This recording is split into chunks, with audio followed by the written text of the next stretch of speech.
JSS ಬಿ.ಎಡ್ college Banatti ವತಿಯಿಂದ 2023-24ನೇ ಸಾಲಿನ ಶಿಕ್ಷಣ ವರ್ಷದ ಬಿ.ಎಡ್ ಪ್ರಶಿಕ್ಷಣಾರ್ಥಿಗಳು ಐತಿಹಾಸಿಕ ಸ್ಥಳ ಅಧ್ಯಯನ ಭೇಟಿಯನ್ನ ಹಮ್ಮಿಕೊಂಡಿದ್ದು, ಐತಿಹಾಸಿಕ ವಿಭಾಗದ ಮುಖ್ಯಸ್ಥರಾದ ಪ್ರೊಫೆಸರ್ ಸುಧೀರ್ ನಡುವಿನಮನಿ ಗುರುಗಳ ವತಿಯಿಂದ ಈ ಒಂದು ದಿನದಲ್ಲಿ ದಿನಾಂಕ 13/4/2024 ಬಾದಾಮಿಯ ಒಂದು ಗುಹಾಂತರ ದೇವಾಲಯಗಳಿಗೆ ಭೇಟಿ ನೀಡಿವೆ. ಈ ಒಂದು ಸುಂದರ ಕ್ಷಣಗಳನ್ನ ನಾವೆಲ್ಲರೂ ನೋಡಿಕೊಂಡು ಬರೋಣ ಬನ್ನಿ.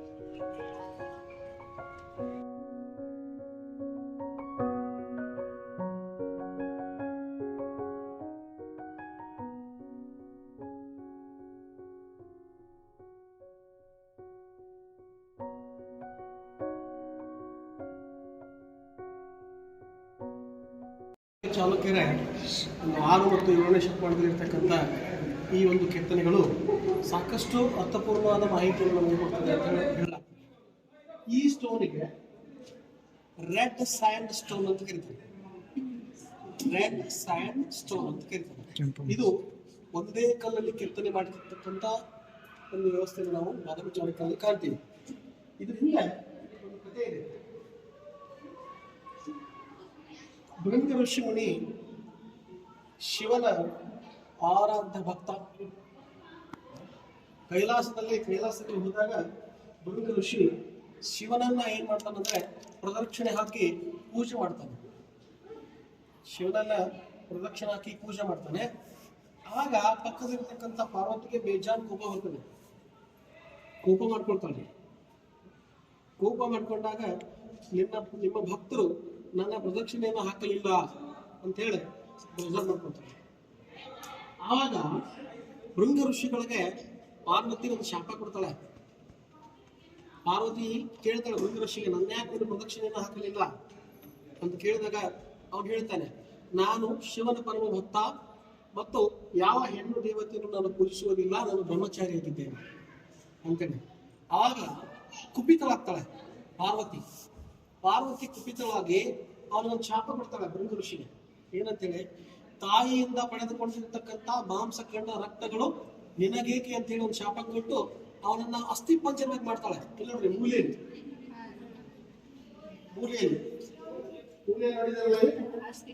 ಅಸ್ಥಿ ಪಂಜರ ಮಾತ್ರ ಇದೆ. ನಂತರ ಏನಾಗ್ತದೆ ಅಂತಂದ್ರೆ, ಯಾಕಂದ್ರೆ ದಿನಿತ್ಯ ಭೃಂಗ ಋಷಿಗಳು ಶಿವನ ಆರಾಧಕ್ಕೆ ಮತ್ತು ಶಿವನ ಪೂಜೆ ಮಾಡ್ತಕ್ಕಂಥ ಒಂದು ದಿನಿತ್ಯ ಚಟುವಟಿಕೆ ಭೃಂಗ ಋಷಿಗಳಿಗಿರ್ತದೆ. ಹಾಗಾಗಿ ಭೃಂಗ ಋಷಿಗಳು ಕೈಲಾಸಕ್ಕೆ ಹೋದಾಗ ಅಲ್ಲಿ ಅವರು ಪೂಜೆ ಮಾಡ್ಬೇಕು ಅಂತಕ್ಕಂಥ ಸಂದರ್ಭಗಳಲ್ಲಿ ಆವಾಗ ಪಾರ್ವತಿ ಶಿವನನ್ನ ಕೇಳ್ತಾಳೆ, ಪ್ರಶ್ನೆಗಳನ್ನ ಮಾಡ್ತಾಳೆ. ನಾನು ನಿಮ್ಮ ಧರ್ಮ ಪತ್ನಿ, ನನಗೆ ನಿಮ್ಮ ಅರ್ಧದಷ್ಟು ಹಕ್ಕು ನನಗಿದೆ, ನಾನು ನಿಮ್ಮ ಅರ್ಧಾಂಗಿ ಅಂತ ಹೇಳ್ತಾಳೆ.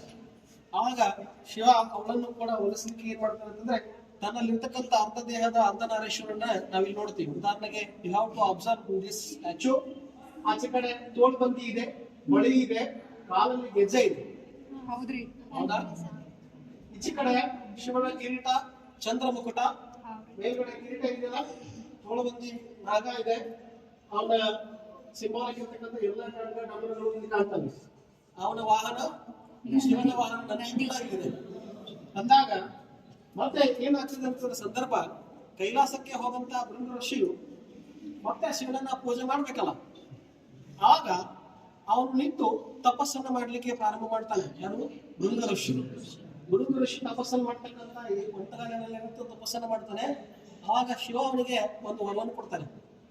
ವರವನ್ನ ಏನ್ ಕೊಡ್ತಾನೆ ಅಂತಂದ್ರೆ, ಯಾಕಂತಂದ್ರೆ ಅದೇನಾಗಿದೆ, ಇದ್ರು ಕೂಡ್ಕೊಂಡು ಬಿಟ್ಟಿದ್ದಾರೆ, ಅರ್ಧನಾರೀಶ್ವರ ಆಗಿದಾರಲ್ಲ. ಹಾಗಾಗಿ ಅಲ್ಲಿ ಏನಾಗ್ತದೆ ಅಂತಂದ್ರೆ, ಭೃಂಗ ಋಷಿಗೆ ಮತ್ತು ಶಿವ ಅವನಿಗೆ ವರವನ್ನ ಕೊಟ್ಟು ಮತ್ತೆ ಅವ್ನು ಏನ್ ಮಾಡ್ತಾನೆ ಅಂತಂದ್ರೆ, ಬರೀ ಅವನು ಏನ್ ಮಾಡ್ತಿರ್ತಾನೆ ಅಂದ್ರೆ ಶಿವನ ಮಾತ್ರ ಪ್ರದಕ್ಷಿಣೆಯನ್ನ ಹಾಕುವಂತ ಪೂಜೆಯನ್ನ ಸಲ್ಲಿಸ್ತಿರ್ತಾನೆ ಭೃಂಗ ಋಷಿ. ಅದಕ್ಕಾಗಿ ಶಿವ ಅವನಿಗೆ ವರ ಕೊಡ್ತಾನೆ ಭೃಂಗ ಋಷಿಗೆ, ಒಂದು ದುಂಬಿಯಾಗಿ ಗುಂಗಿ ಹುಳವಾಗಿ ಏನ್ ಮಾಡ್ತಾನೆ ಅಂತಂದ್ರೆ, ಶಿವನ ಅರ್ಧ ಭಾಗದಲ್ಲಿ ನಾಭಿ ಅಂತ ಕರಿತೀವಿ ನಾವು, ಹೊಕ್ಕುಳದಲ್ಲಿ ಪ್ರದರ್ಶನೆಯನ್ನ ಮಾಡಿ ಅವನನ್ನ ಮಾತ್ರ ಏನ್ ಮಾಡ್ತಾನೆ ಅಂತಂದ್ರೆ ಮತ್ತೆ ಪ್ರದಕ್ಷಿಣೆಯನ್ನ ಹಾಕ್ತಾನೆ. ಆಗ ಪಾರ್ವತಿ ಏನ್ ಮಾಡ್ತಾನೆ ಅಂತಂದ್ರೆ, ಇಂಥ ಒಳ್ಳೆಯ ಶ್ರೇಷ್ಠವಾಗಿರ್ತಕ್ಕಂಥ ಭಕ್ತನನ್ನು ನಾನು ಶಿಕ್ಷಿಸಿದ್ದೀನಿ ಅಂತ ಹೇಳಿ ಮನಸ್ತಾಪ ಮಾಡ್ಕೊಂಡು ಅವ್ರಿಗೆ ಏನ್ ಮಾಡ್ತಾಳೆ, ಯಥಾಸ್ಥಿತಿ ಅವನಿಗೆ ಮತ್ತೆ ಅವರ ಕೊಡ್ತಾನೆ. ಈ ರೀತಿ ನಾವು ಚಾಲುಕ್ಯರಲ್ಲಿ ಕೂಡ ನಾವು ಇದನ್ನು ಸೂಚಿಸುವುದರಿಂದ ಏನನ್ನ ಕಾಣಬಹುದು ಅಂತಂದ್ರೆ, ಚಾಲುಕ್ಯರಲ್ಲಿ ಸ್ತ್ರೀ ಮತ್ತು ಪುರುಷ ಸಮಾನರು ಅಂತಕ್ಕಂಥ ಭಾವನೆಗಳು ನಮ್ಮನೆ ಉಂಟಾಗ್ತವೆ. ಹೀಗಾಗಿ ಸ್ತ್ರೀ ಪುರುಷ ಸಮಾನತ್ವವನ್ನ ಚಾಲುಕ್ಯರ 6ನೇ ಶತಮಾನದಿಂದ ಇಂದೀಚೆವರೆಗೂ ಕೂಡ ನಾವು ಸ್ತ್ರೀಯರು ಸಮಾನರು ಅಂತಕ್ಕಂಥ ಭಾವನೆಯಿಂದಲೇ ಕಾಣ್ತಾ ಇದ್ವಿ. ಹೌದಾ? ಅವೆಲ್ಲ ದೇವ ಗಂಧರ್ವ ದಂಪತಿಗಳು ಅಂತ ಕೂಡ ನಾವಲ್ಲಿ ನೋಡ್ತೀವಿ. ಹೌದಾ? ಇದು ಈ ಸ್ಟ್ಯಾಚ್ಯೂ. ಇನ್ನು ಇವೆಲ್ಲ ಗಂಧರ್ವ ದಂಪತಿಗಳು. ಇಲ್ಲಿ ಪದ್ಮ ಹೆಣೆಗಳನ್ನು ಹೊಂದಿರತಕ್ಕಂಥ ನಾಗರಾಜ ಅಂತೇಳಿ ಕೂಡ ಇಲ್ಲಿ ಕರಿತೀವಿ. ಈ ಒಂದು ಗುಹಾಲಯ ಒಟ್ಟಾರೆಯಾಗಿ ನೋಡಿದ್ರೆ ಒಂದೇ ಕಲ್ಲಿನಿಂದ ಇದೆ. ಆದರೆ ಇಲ್ಲಿ ಮಾತ್ರ ಒಂದು ಕಲ್ಲನ್ನ ಹೊರಗಿನಿಂದ ತಂದು ಇಡಲಾಗಿದೆ. ಇಲ್ಲಿ ಒಂದು ಕಲ್ಲನ್ನ ಮಾತ್ರ ಹೊರಗಿನಿಂದ ತಂದು ಇಡಲಾಗಿದೆ. ಅದು ಯಾವುದಿದೆ ಅಂತಂದ್ರೆ ನಂದಿಯನ್ನ ಮಾತ್ರ ಹೊರಗಿನಿಂದ ತಂದೆ ಇಡಲಾಗಿದೆ. ಅದೇ ನಂದಿ ಇಲ್ಲಿದೆ. ಹೌದಾ? ಹೌದಾ? ಹೋಗಿ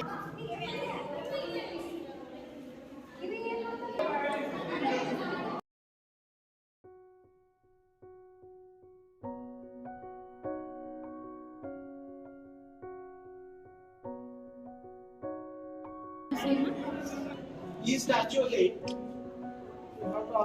ನೀವು ಅಬ್ಸರ್ವ್ ಮಾಡಿದ ಹಾಗೆ ಏನನ್ನ ನೀವು ಅಬ್ಸರ್ವ್ ಮಾಡಬಹುದು ಇಲ್ಲಿ ನೋಡೋಣ, ಹೇಳಿ ಸುಮ್ಮನೆ ಹಾಗೆ.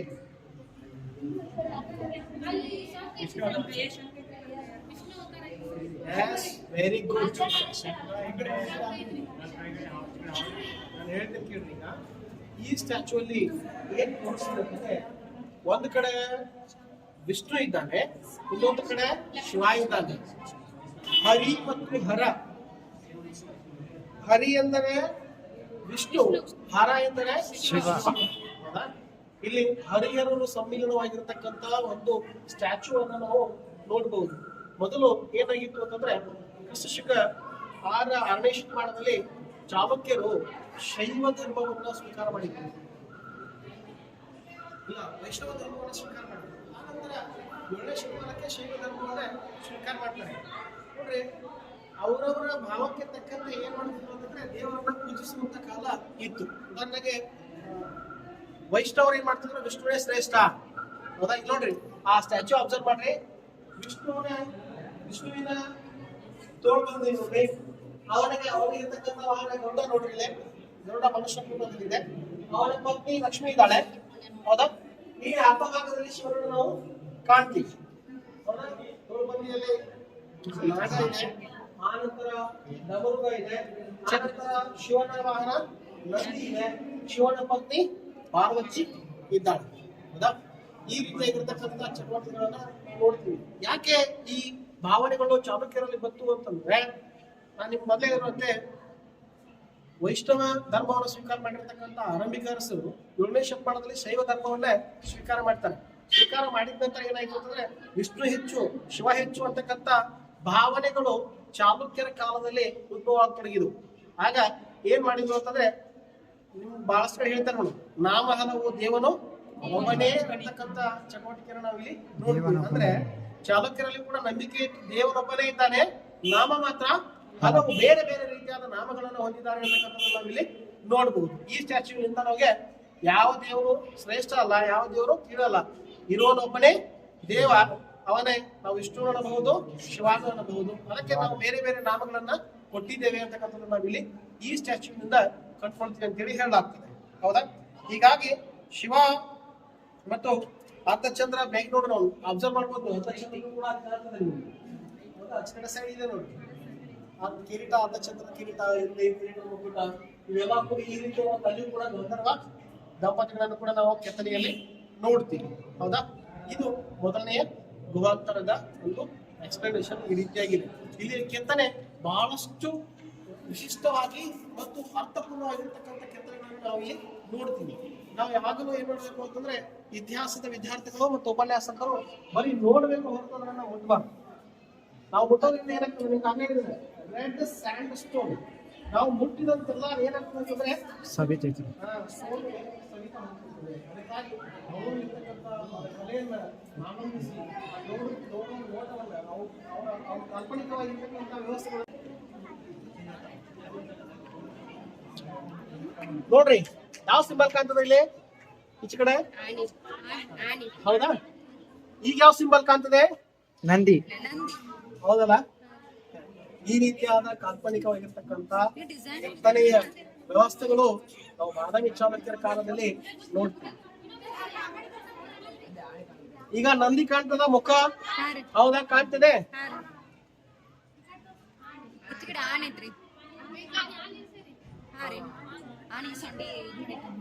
ಹೌದಾ? ವಿಷ್ಣುವಿನ ದಶಾವತಾರದ ಬಗ್ಗೆ ನೀವು ಕೇಳಿದ್ದೀರಿ. ವಿಷ್ಣುವಿನ ದಶಾವತಾರದಲ್ಲಿ ಇಲ್ಲಿ ವಿಷ್ಣು 5ನೇ ಅವತಾರವನ್ನ ಎತ್ತಾನೆ. ಯಾಕೆ ಅಂತಂದ್ರೆ ಬಲಿ ಚಕ್ರವರ್ತಿ ಅಂತಕ್ಕಂಥ ಮಹಾರಾಜ 101 ಯಾಜ್ಞೆಗಳನ್ನ ಮಾಡಿ ದೇವಾದಿ ದೇವತೆಗಳಿಗೆ ದೇವನಾಗಬೇಕಂತಕ್ಕಂಥ ಮಹತ್ವಾಕಾಂಕ್ಷೆಯನ್ನ ಹೊಂದಿರ್ತಾನೆ. ಯಾರು? ಬಲಿ ಚಕ್ರವರ್ತಿ. ಹೀಗಾಗಿ ಸುಮಾರು 99 ಯಾಗಗಳನ್ನ ಅವ್ರು ಮಾಡ್ತಾನೆ. ಕೊನೆ 2 ಯಾಗಗಳು ಉಳಿದಿರ್ತವೆ. ಅವಾಗ ಎಲ್ಲಾ ದೇವಾದಿ ದೇವತೆಗಳು ಕೂಡ್ಕೊಂಡು ಹೋಗಿ ಯಾರ ಹತ್ರ ಹೋಗ್ತಾರೆ? ವಿಷ್ಣುವಿನ ಹತ್ರ ಹೋಗ್ತಾರೆ. ಹೀಗಾದ್ರೆ ನಮ್ಮ ದೇವ ಋಷಿಗಳಿಗೆ ಮೋಸ ಆಗ್ತದೆ, ಅನ್ಯಾಯ ಆಗ್ತದೆ ಅಂತ ಹೇಳಿ ಕಂಪ್ಲೇಂಟ್ಸ್ ಮಾಡಿ ಅವನು ವಿಷ್ಣು ಅವಾಗ ಏನ್ ಮಾಡ್ತಾರೆ ಅಂದ್ರೆ ಎಲ್ಲಾ ದೇವತೆಗಳನ್ನ ಗಣನೆಗೆ ತೆಗೆದುಕೊಂಡು ಅವ್ರು ಹೇಳಿರ್ತಕ್ಕಂಥದ್ದನ್ನು ಕೇಳಿ 5ನೇ ಅವತಾರ ವಾಮನ ಅವತಾರವನ್ನ ತಾಳ್ತಾನೆ. ವಾಮನ ಅವತಾರ ವಿಷ್ಣುವಿನ 5ನೇ ಅವತಾರ ವಾಮನ ಅವತಾರ. ವಾಮನ ಅವತಾರದ ಸ್ವರೂಪಿಯಾಗಿ ಇಲ್ಲಿ ನೋಡುವುದು ಛತ್ರಿ ಇದೆಯಲ್ಲ, ಭಿಕ್ಷುಕನಾಗಿ ಏನ್ ಮಾಡ್ತಾನಂದ್ರೆ ಬಲಿ ಚಕ್ರವರ್ತಿ ಕಡೆ ಸಾಕ್ತಾನೆ. ವಿಷ್ಣು ಭಿಕ್ಷಾಟನೆಗೆ ಎಂದು ಸಾಕ್ತಾನೆ. ಆಗ ಅವನಿಗೆ ಏನಿರ್ತಕ್ಕಂಥ ಒಂದು ಪ್ರಬಲವಾಗಿರ್ತಕ್ಕಂಥ ದೇವಾದಿ ದೇವಗಳ ಅಗ್ರಜಾನ ಅನ್ನುವಂತಕ್ಕಂಥ ಭಾವನೆಗಳು ಅವನಲ್ಲಿ ಹುಟ್ಟು ತೊಡಗಿರುತ್ತವೆ. ಆಗ ಇವನು ವಾಮನ ಭಿಕ್ಷವನ್ನು ಧರಿಸಿ ವಿಷ್ಣು ಅಲ್ಲಿ ಹೋದಾಗ ಭಿಕ್ಷಾಟನೆಗೆ ಹೋದಾಗ ಭಿಕ್ಷೆಯನ್ನು ನೀಡಿದಾಗ ಅವನಲ್ಲಿ ಇರ್ತಕ್ಕಂಥ ಎಲ್ಲಾ ಕ್ರೋಧಗಳನ್ನ ಇಳಿಸಿ ಅವನಿಗೆ ಮೋಕ್ಷವನ್ನ ಕೊಡ್ಲಿಕ್ಕೆ ವಾಮನ ರೂಪವನ್ನ ತಾಳ್ತಾನೆ. ಯಾರು ಅಂತಂದ್ರೆ ವಿಷ್ಣು. ಆವಾಗ ಏನ್ ಮಾಡ್ತಾನೆ ಅಂತಂದ್ರೆ ನೋಡ್ಬೋದು ಸ್ಟ್ಯಾಚು ಬಲಿ ಚಕ್ರವರ್ತಿಗೆ ಯಾವ ದಂಡನೆಯನ್ನ ಕೊಡಬಹುದು, ಭೂಮಿಯ ಮೇಲೆಯೂ ಹಾಕ್ಬಾರ ಅಷ್ಟು ದುರಹಂಕಾರಿ ರಾಜನಾಗಿರ್ತಾನೆ ಬಲಿ ಚಕ್ರವರ್ತಿ. ಆವಾಗ ಏನ್ ಮಾಡ್ತಾನೆ ಅಂತಂದ್ರೆ ವಿಷ್ಣು ಅವನಿಗೆ ಮೋಕ್ಷ ಕೊಡ್ಲಿಕ್ಕೆ ಅವನ ಕಾಲಿನಿಂದ ಅವನನ್ನ ಪಾತಾಳಕ್ಕೆ ನುಗ್ತಾನೆ. ನೋಡ್ರಿ ಅಲ್ಲಿದೆ ಇಲ್ಲಿ ಬಲಿ ಚಕ್ರವರ್ತಿ ವಾಮನಗೆ ನೀಡ್ತಕ್ಕಂತ ಭಿಕ್ಷಾಟನೆಯನ್ನು ನಾವು ಇಲ್ಲಿ ನೋಡ್ತೀವಿ. ಭಿಕ್ಷೆಗೆ ವಿಷ್ಣು ಹೊಂದಿದ್ದಾನೆ, ಭಿಕ್ಷಾಟನೆಯನ್ನ ಬಲಿ ಚಕ್ರವರ್ತಿ ರಾಜ ನೀಡ್ತಾ ಇದ್ದಾನೆ.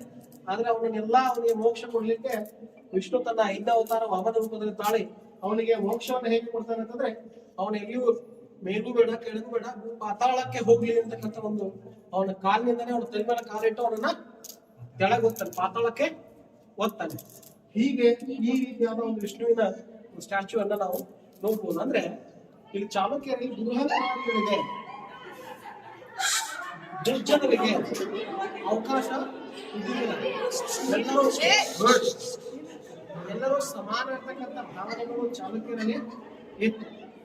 ದೇವತೆಗಳು ಹಾಗೆ ಇದ್ರು, ನಾಗರಿಕರು ಹಾಗೆ ಇದ್ರು, ಪ್ರಜೆಗಳು ಹಾಗೆ ಇದ್ರು, ರಾಜ್ಯಗಳು ಹಾಗೆ ಇದ್ರು. ದುರಹಂಕಾರಕ್ಕೆ ಅವಕಾಶ ಇದ್ದಿರಲಿಕ್ಕೆ ಈ ಸ್ಟ್ಯಾಚ್ಯೂ ತೋರ್ತದೆ. ವಿಷ್ಣು 5ನೇ ಅವತಾರ ವಾಮನ ಅವತಾರ ಎತ್ತಿ ಬಲ ಚಕ್ರವರ್ತಿಯನ್ನ ಪಾತಾಳಕ್ಕೆ ಹೋಗ್ತಕ್ಕಂಥ ಒಂದು ಸನ್ನಿವೇಶ ಚಿತ್ರವನ್ನು ನೋಡ್ತೀವಿ. ಹಾಗೆ ನೋಡ್ಕೊಂಡ್ರಿ ಈ ಸ್ಟ್ಯಾಚ್ಯೂ ಅಲ್ಲಿ ನೀವು ನೋಡಬಹುದು. ಗಾಂಧರ್ವ ದಂಪತಿಗಳ ಒಂದು ಸ್ಟ್ಯಾಚ್ಯೂ ಅನ್ನ ನೀವು ನೋಡ್ತೀರಿ. ಈ ಸ್ಟ್ಯಾಚ್ಯೂ ಅಲ್ಲಿ ಬೇಕಾದ್ರೆ ಆ ಸ್ಟ್ಯಾಚ್ಯೂ ಅಲ್ಲಿ ನೋಡ್ರಿ, ಇದರಲ್ಲಿ ಸ್ವಸ್ತಿಕನ್ನ ಕೆತ್ತಲಾಗಿದೆ. ಹೌದಾ? ಈ ಸ್ವಸ್ತಿಕಲ್ಲಿ ಏನಾಗಿದೆ ಅಂತಂದ್ರೆ ಕಾಮನ್ ಆಗಿ ಸ್ವಸ್ತಿಕದಲ್ಲಿ ನಾವು 4 ಕಡೆ ಎಂಟರ್ ಆಗೋದನ್ನ ನೋಡ್ತೀವಿ. 4 ಭಾಗಗಳಲ್ಲಿ ಎಂಟರ್ ಆಗೋದನ್ನ ನೋಡ್ತೀವಿ. ಇವೆರಡು ಸ್ವಸ್ತಿಕಗಳಲ್ಲಿ ಒಂದೇ ಭಾಗದಲ್ಲಿ ಎಂಟ್ರಿ ಆಗಿ ಒಂದೇ ಭಾಗದಲ್ಲಿ ಔಟ್ ಆಗ್ತಕ್ಕಂತ ಒಂದು ಸ್ವಸ್ತಿಕರಣ ನಾವು ಚಾಲುಕ್ಯರ ಕಾಲದಲ್ಲಿ ಮಾತ್ರ ನೋಡ್ತೀವಿ ಅಂತಕ್ಕಂಥದ್ದು ನಾವು ಇಲ್ಲಿ ನೋಡ್ಬೋದು. You have to observe. ನೀವು ನೋಡ್ರಿ ಎಲ್ಲಾದ್ರೂ ಅದಕ್ಕೆ ಎಂಟ್ರೆನ್ಸ್ ಇದೆಯೋ ಎಲ್ಲಿ ಅದಕ್ಕೆ ಔಟ್ ಇದೆ ನೋಡ್ಕೊಂಡು ಸ್ವಲ್ಪ ಚಂದಾಗಿ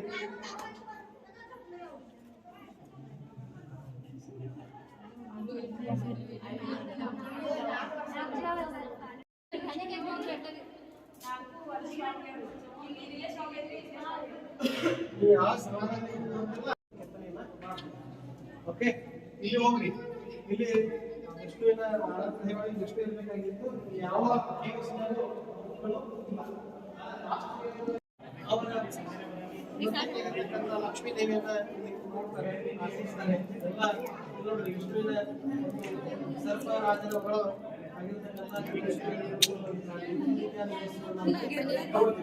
ಇಲ್ಲಿ ದ್ವಾರಪಾಲಕರನ್ನ ಇಬ್ಬರನ್ನು ಕೂಡ ನೋಡ್ತೀವಿ. ಬಂದು ಅದು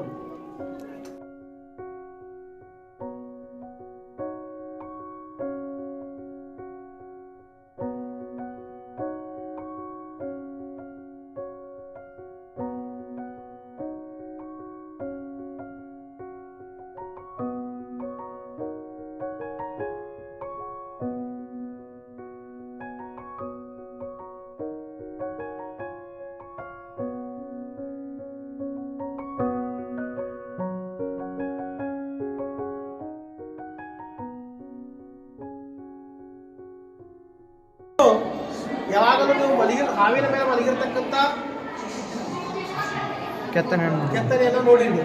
ಹೌದಾ? ಇಲ್ಲಿ ವಿಷ್ಣುವಿನ ಚಿತ್ರ ಹೇಗಿದೆ ಅಂತಂದ್ರೆ ರಾಜ್ಯಭಾರ ಮಾಡುವಂತ ಹಸನ್ಮುಖಿಯಾಗಿರ್ತಕ್ಕಂಥ ಚಿತ್ರವನ್ನು ನಾವು ವಿಷ್ಣುವಿನಲ್ಲಿ ನೋಡಿದ್ವಿ. ಹೌದಾ? ಹಾವಿನ ಮೇಲೆ ನಿಂತಿರ್ತಕ್ಕಂಥ ವಿಷ್ಣು, ಪಂಚಹಿಡಿಗಳ ಮೇಲೆ ಕೂತಿರ್ತಕ್ಕಂಥ ವಿಷ್ಣು, ಇಡೀ ಭಾರತ ದೇಶದಲ್ಲಿ ದಕ್ಷಿಣ ಭಾರತದಲ್ಲಿ ಏಕೈಕ ಸ್ಟ್ಯಾಚ್ಯೂ ಇದು ವಿಷ್ಣುವಿನದು. ಹಸನ್ಮುಖಿ ರಾಜ್ಯಭಾರ ಮಾಡತಕ್ಕಂಥ ಸ್ಟ್ಯಾಚ್ಯೂ ನಾವಿಲ್ಲಿ ನೋಡ್ತೀವಿ. ಅದು ವಿಷ್ಣುವಿನ ಸ್ಟ್ಯಾಚ್ಯೂ. ವಿಷ್ಣು ಯಾವಾಗಲೂ ನಿಮ್ಗೆ ಹೇಗೆ ಕಾಣ್ತಿರ್ತಾರಂತಾನೆ ಮಲ್ಕೊಂಡಿರ್ತಕ್ಕಂಥ ವಿಷ್ಣುವಿನ ನೀವು ಹೆಚ್ಚಾಗಿ ನೋಡ್ತೀರಿ. ಆದ್ರೆ ಬಾದಾಮಿ ಚಾಲುಕ್ಯರ ಕಾಲದಲ್ಲಿ ಎಕ್ಸಿಬಿಷನ್ ಹೇಗಿರ್ತದೆ, ವಿಷ್ಣುವನ್ನು ಕೂಡ ರಾಜ್ಯಭಾರ ಮಾಡ್ತಕ್ಕಂಥ ಸಂದರ್ಭಗಳಲ್ಲಿ ಈ ರೀತಿಯಾದ ರಾಜ್ಯಭಾರ ಮಾಡ್ತಿದ್ರು ರಾಜರು ಅಂತಕ್ಕಂಥದ್ದನ್ನ ಕಾಲ್ಪನಿಕವಾಗಿ ಇರ್ತಕ್ಕಂಥ ಒಂದು ವ್ಯವಸ್ಥೆಯನ್ನು ನಾವು ಇಲ್ಲಿ ನೋಡ್ತೀವಿ. ಇದು ವಿಷ್ಣು ರಾಜ್ಯಭಾರ ಮಾಡ್ತಕ್ಕಂಥ ಒಂದು ಚಿತ್ರ. ಇದ್ರ ಬಗ್ಗೆ ನೀವು ಕೆಳಗಡೆ ಕೇಳಿದ್ದು ಆಚೆ ಕಡೆ ಇಲ್ಲ ನೋಡ್ರಿ. ಇಲ್ಲೂ ಇನ್ನೊಂದ್ ಸ್ವಲ್ಪ ಕೆಲಸ ನೀವೆಲ್ಲ ಬಹಳ ಸರಿ ಕ್ಲಾಸ್ ಹೇಳ್ತಿರ್ತೀವಿ, ಇತಿಹಾಸ ಮರುಕಳಿಸ್ತಿದೆ. ಇಲ್ಲಿ ಕೆಲವೊಂದಿಷ್ಟು ನೋಡ್ರಿ, ಈ ಸ್ಟ್ಯಾಚ್ಯೂಸ್ ಗಳನ್ನ ನೋಡ್ರಿ, ನೀವು ಫ್ರಾಕ್ ಗಳನ್ನ ಹಾಕೊಂಡಿರ್ತಕ್ಕಂಥ ಸ್ಟ್ಯಾಚ್ಯೂ ಅನ್ನ ನೋಡ್ತೀವಿ. ಹೌದಾ? ಫ್ರಾಕ್ ಗಳನ್ನ ಹಾಕೊಂಡಿರ್ತಕ್ಕಂಥ ಮತ್ತೆ ಕೆಲವೊಂದಿಷ್ಟು ತ್ರಿಫೋರ್ ಗಳನ್ನ ಹಾಕೊಂಡಿರ್ತಕ್ಕಂಥ ಚಿತ್ರಗಳನ್ನು ನಾವು ಇಲ್ಲಿ ನೋಡ್ತೀವಿ. ಇನ್ನು ಮೇಲೆ ಚಿತ್ರ ಇದೆ, ತ್ರಿಫೋರ್ ಫ್ರಾಕ್ ಇವುಗಳನ್ನ ಹಾಕೊಂಡಿರ್ತಕ್ಕಂಥ ಚಿತ್ರವನ್ನು ನೋಡ್ತೀವಿ. ಇಲ್ಲಿ ನೋಡಿದ್ರಿ, ಇತಿಹಾಸ ಬಹಳಷ್ಟು ಆಳವಾಗಿದೆ. ನಾವೇನ್ ಮಾಡ್ತಾ ಇದೀವಿ ಅಂತಂದ್ರೆ, ಇಲ್ಲಿ ಒಂದು ನಾವು ಚಾಲುಕ್ಯರ ಆಡಳಿತ ವ್ಯವಸ್ಥೆಯನ್ನು ತೆಗೆದುಕೊಂಡ್ರೆ ನೀವು ಮೊದಲೇ ಒಂದು ಸ್ಟ್ಯಾಚ್ಯೂ ಅಲ್ಲಿ ನೋಡಿದಿರಿ, ಅರ್ಧನಾರೀಶ್ವರ ರೂಪದಲ್ಲಿ ನೋಡಿದಿರಿ. ಅಂದ್ರೆ ಮಹಿಳಾ ಮತ್ತು ಪುರುಷರು ಇಬ್ಬರು ಸಮಾನವಾಗಿದ್ರು, ಸಮಾನ ಸ್ಥಿತಿಗತಿಗಳನ್ನ ಹೊಂದಿದ್ರು ಅನ್ಲಿಕ್ಕೆ ಇನ್ನೊಂದು ಉದಾಹರಣೆ ನಾವು ಇಲ್ಲಿ ನೋಡ್ತೀವಿ. ಸೋಮಪಾನ ಕೊಡ್ತಿರ್ತಕ್ಕಂಥ ಮಹಿಳೆಯರು ನಾವು ಇಲ್ಲಿ ನೋಡ್ತೀವಿ. ಸ್ವಲ್ಪ ಸರಿತ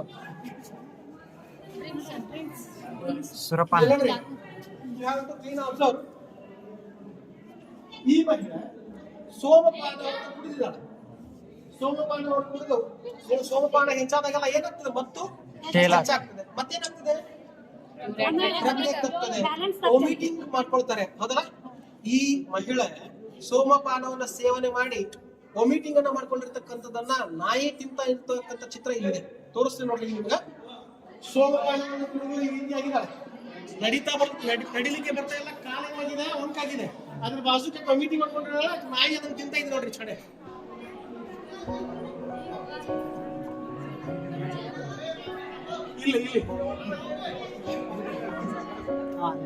ಇಲ್ಲಿ ನಾಯಿ ಬಂದು ಮಾಡಿರ್ತಕ್ಕಂಥ ವಾಮಿಟಿಂಗ್ ಅನ್ನ ನೆಕ್ತಾ ಇದೆ. ಹೌದಾ? ಇದರಿಂದ ನಾವು ಅರ್ಥೈಸ್ಕೊಳ್ಬೇಕು.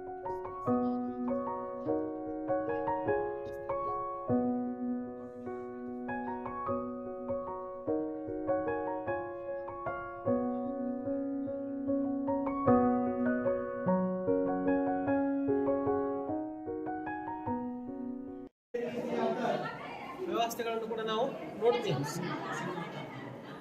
ವಿಷ್ಣು ನರಸಿಂಹ ಅವತಾರವನ್ನ ತಾಳ್ತಾನೆ. ಹೌದಾ? ಹಿರಣ್ಯಕಶಿಪುವಿನಲ್ಲಿ ಯಾವ ರೀತಿ ಅವತಾರ ಇರ್ತದೆ ಅಂತಂದ್ರೆ ಹಿಂಗೆ ಸಿಡುವಂತ, ಹೊಟ್ಟೆ ಸಿಡುವಂತ ಆಕಾರಗಳನ್ನ ನೀವು ನೋಡ್ತೀರಿ. ಎಲ್ಲರೂ ನಿಮಗೆ ಚಿರಪರಿಚಿತ ಇರ್ತದೆ. ಬಾದಾಮಿ ಚಾಲುಕ್ಯರ ಒಂದು ವಿಷ್ಣುವಿನ ರೂಪ ಹೇಗಿದೆ ಅಂತಂದ್ರೆ, you have to observe face. ಹಸನ್ಮುಖಿ ಆಗಿರ್ತಕ್ಕಂಥ ವಿಷ್ಣುವಿನ ರೂಪವನ್ನು ನಾವು ಇಲ್ಲಿ ನೋಡ್ತೀವಿ. ಹೌದಾ? ನೋಡ್ರಿ, ಹಸನ್ಮುಖಿ ಆಗಿದೆ, ಕೈಯಲ್ಲಿ ಸಿಂಬಲ್ ಇದೆ, ಕೈಯಲ್ಲಿ ಹೂವಿದೆ, ಎದರ ಸಂಕೇತ ಇದು ಅಂತಂದ್ರೆ ವಿಜಯದ ಸಂಕೇತಕ್ಕೋಸ್ಕರ ಇದನ್ನ ಕೆತ್ತಲಾಗಿದೆ ಅಂತಕ್ಕಂಥದ್ದು ನಾವಿಲ್ಲಿ ಹೇಳಲಾಗ್ತದೆ. ಇಷ್ಟು ಇವೆಲ್ಲ ವಿಷ್ಣುವಿನ ಬೇರೆ ಬೇರೆ ರೀತಿಯಾದ ವೈದ್ಯಗಳನ್ನು ನಾವಿಲ್ಲಿ ನೋಡಬಹುದು. ಕೂಡ ಇರ್ತಕ್ಕಂಥ ಬಲಿ ಚಕ್ರವರ್ತಿಯ ಸವಾರ ಮಾಡಿರ್ತಕ್ಕಂಥ ಪಾತಾಳಕ್ಕೆ ನೂಕಿರ್ತಕ್ಕಂಥ ಸನ್ನಿವೇಶನ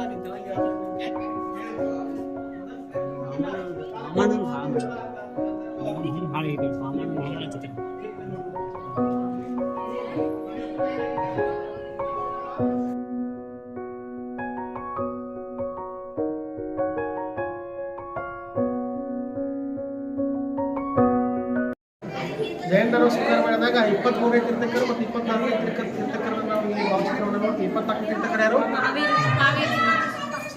ಮಹಾವೀರ ಸ್ಟ್ಯಾಚ್ಯೂ ನೋಡ್ತೀವಿ, ಪೂಜಿಸ್ತಾರೆ. 24 ತೀರ್ಥಂಕರರ ಒಂದು ಕೆತ್ತನೆಗಳನ್ನು ನಾವು ಇಲ್ಲಿ ನೋಡ್ತೀವಿ. ಇದು ಜೈನ ಕೇವ್ಸ್.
ಇವತ್ತಿನ ಅನುಭವ ಹೇಗಿತ್ತು ಮೇಡಮ್? ಇವತ್ತಿನ ಇತಿಹಾಸ ವಿಭಾಗದ ವತಿಯಿಂದ ಒಂದು ದಿನದ ಮಟ್ಟಿಗೆ ಬಾದಾಮಿ ಐಹೊಳೆ ಪಟ್ಟದಕಲ್ಲವನ್ನ ಏರ್ಪಡಿಸಲಾಗಿತ್ತು. ಇದು ನನ್ನ ಕಾರ್ಯದ ನಿಮಿತ್ತವಾಗಿ ಈ ಕಾರ್ಯಕ್ರಮವನ್ನು ಏರ್ಪಡಿಸಲಾಗಿ ನಮ್ಮ ಎಲ್ಲ ಮಹಾವಿದ್ಯಾಲಯದ ವತಿಯಿಂದ ಸುಮಾರು 40ಕ್ಕಿಂತಲೂ ಅಧಿಕ ವಿದ್ಯಾರ್ಥಿಗಳು ಈ ನನ್ನ ಕಾರ್ಯದ ನಿಮಿತ್ತವಾಗಿ ಬಾದಾಮಿಯಲ್ಲಿ ಭೇಟಿ ಕೊಟ್ಟು ಇಲ್ಲಿ ಬಾದಾಮಿಯಲ್ಲಿ ಚಾಲುಕ್ಯರ ಶೈಲಿ, ವೈಚಾರ ಶೈಲಿ ಮತ್ತು ದ್ರಾವಿಡರ ಶೈಲಿಯನ್ನ ಅಧ್ಯಯನ ಮಾಡಿ ಆಮೇಲೆ ಎಲ್ಲ ವಿಷಯಗಳನ್ನ ಸಮಗ್ರವಾಗಿ ಮಾಹಿತಿಯನ್ನ ಪಡೆದುಕೊಂಡ್ರು ಮತ್ತು ಅತ್ಯಂತ ಉತ್ಸಾಹದಿಂದ ನಮ್ಮ ವಿದ್ಯಾರ್ಥಿಗಳು ಭಾಗವಹಿಸಿದ್ರು ಅನ್ನುವಂಥದ್ದು ಹೇಳಲಿಕ್ಕೆ ಮಹಾವಿದ್ಯಾಲಯದ ಪರವಾಗಿ ನಾನು ಹೇಳಲಿಕ್ಕೆ ಬಯಸ್ತಾ ಇದ್ದೀನಿ. ಧನ್ಯವಾದಗಳು.